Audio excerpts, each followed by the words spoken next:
দেখো হিসাব সমীকরণ মূলত এটি এ সমান L plus C minus D plus R minus E, এটি হচ্ছে আসল সমীকরণ যেটি এই সমীকরণটির থেকে এইটি বের হয় এ সমান L plus C plus R minus D minus E.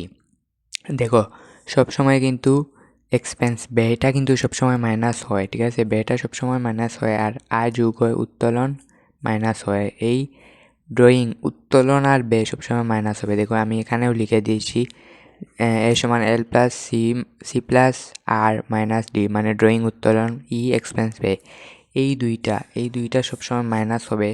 এই দুইটাকে যে কোনো সময় মাইনাস দিলে, যেমন আমি যদি এইভাবে লিখি এ সমান এল প্লাস, এইটাকে যদি এখানে এইটা আনা যাবে না, এখন এইভাবে যদি আমি লিখি ডি প্লাস আর মাইনাস ই, তো দেখতে পাচ্ছ শুধু এক্সপেন্সটা কিন্তু মাইনাস হচ্ছে, আবার ড্রয়িংও কিন্তু মাইনাস হচ্ছে, ঠিক আছে, এই ড্রয়িংও মাইনাস হচ্ছে, এক্সপেন্সটাও মাইনাস হচ্ছে, ঠিক আছে, এই ড্রয়িংয়ের সময়।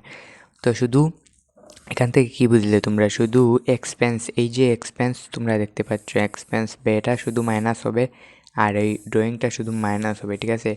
অনেক সময় তোমরা কনফিউজ হয়ে যাও যে এটা কিভাবে হলো, এইটা কিন্তু এইভাবেই সঠিক।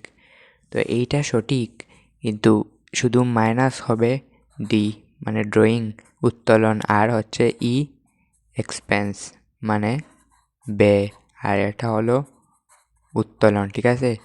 এটা কিন্তু অনেক কনফিউশনের একটি মানে কনসেপচুয়াল একটি থিওরি, ঠিক আছে।